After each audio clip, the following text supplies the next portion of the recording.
Calon Wakil Presiden, Cawapres, nomor urut 2 yakni Muhaimin Iskandar atau Cak Imin secara belak-belakan mengungkapkan maksud dari kata "selepet" yang digembar-gemborkan dia saat debat Cawapres 2024 dan bikin heboh. Cak Imin menilai bahwa kata "selepet" mengandung maksud revolusi mental yang dijalankan oleh pemerintah selama 10 tahun ke belakang belum berhasil. Tadi pada teriak selepet, kenapa saya ngomong selepet? Karena kalau mau jujur, sebenarnya yang lebih tepat itu apa, revolusi sebenarnya. Tapi kata-kata revolusi agak kacau, sejak revolusi mental gagal dijalankan dengan baik, kata Cak Imin dalam acara diskusi dan kalibrasi bersama mahasiswa, di Gor Jatidiri, Semarang, dikutip dari YouTube channel Muhaimin Iskandar, Senin, 25 Desember 2023. Assalamualaikum warahmatullahi wabarakatuh. Ini boleh maju ke depan nggak? Soalnya waktu debat, KPU bilang sama saya nggak boleh maju ke depan. Begitu saya maju ke depan ditegur, katanya suruh di podium. Nah karena boleh maju ke depan, saya ke depan aja kalau gitu.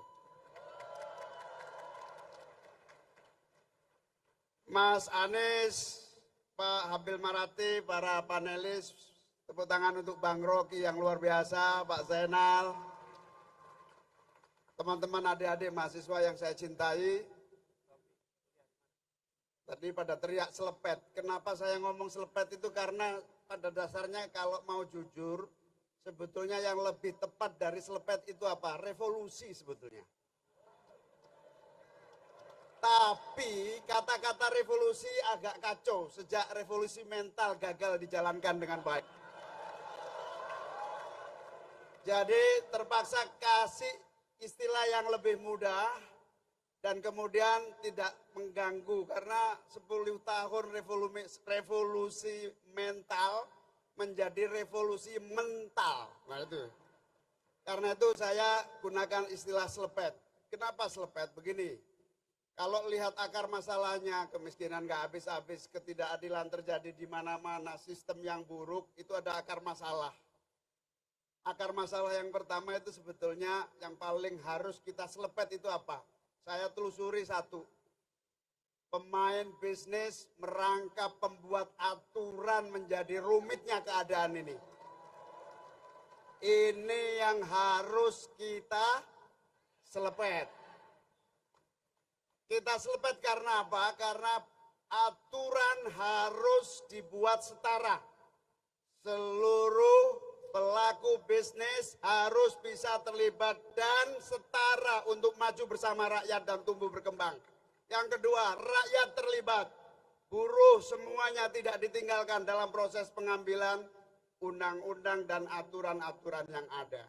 Yang kedua, alam kita kaya, negeri kita luas, potensinya besar, tapi pemerintah dan kita semua kadang lupa. Ada yang prioritas harus dilakukan, ada yang memang harus ditunda. Salah satu penyebab keadaan ini stuck adalah bahwa kadang misalnya anggaran dan banyak hal. Anggaran proyek-proyek besar yang ambisius, sesuai selera, menguras uang rakyat, tapi sebetulnya tidak menyentuh kebutuhan rakyat. Ini yang harus kita selepet, dirubah menjadi pemerataan dan keadilan pembangunan di seluruh wilayah dan seluruh sektor. Cara kerja ekonomi misalnya, saya dulu bersama Pak SBY 10 tahun, Pak Jokowi 10 tahun. Sejak 20 tahun terakhir kita ini bicara bonus demografi, bonus demografi, bonus demografi sampai ngelontok, sampai apal. Tapi tidak ada yang hadir, tidak ada yang berubah. Semuanya slogan dan slogan. Gak ada pilihan lain, kita hadirkan perubahan untuk kaum muda.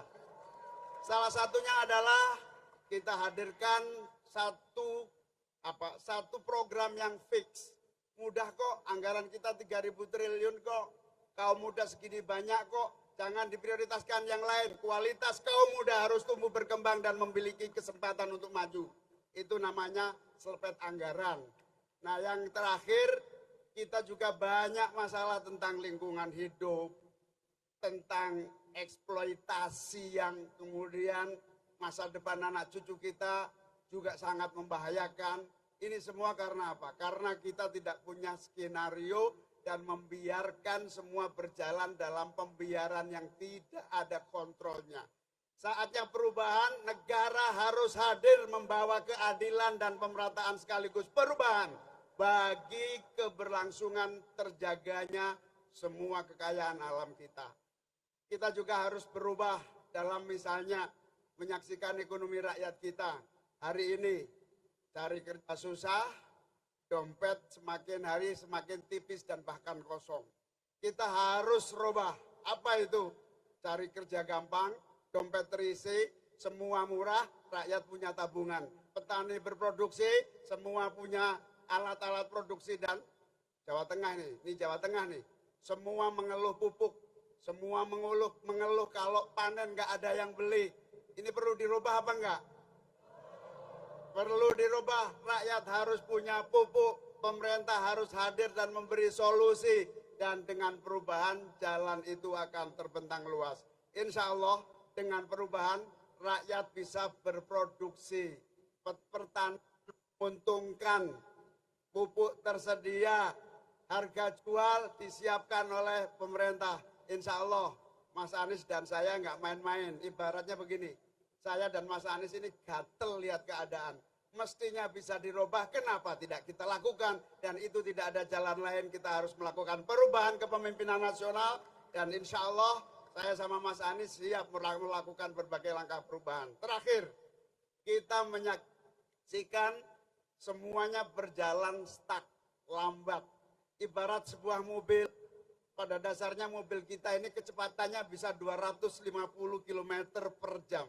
Kameranya mana sih? Itu ya. 250 km per jam.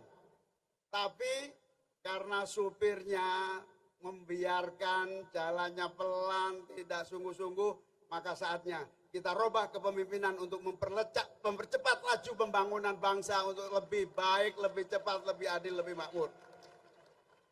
Saya dan Mas Anies sudah keliling ke seluruh Indonesia. Aceh, Sumatera semua, Jawa, Kalimantan, Sulawesi, sampai Papua.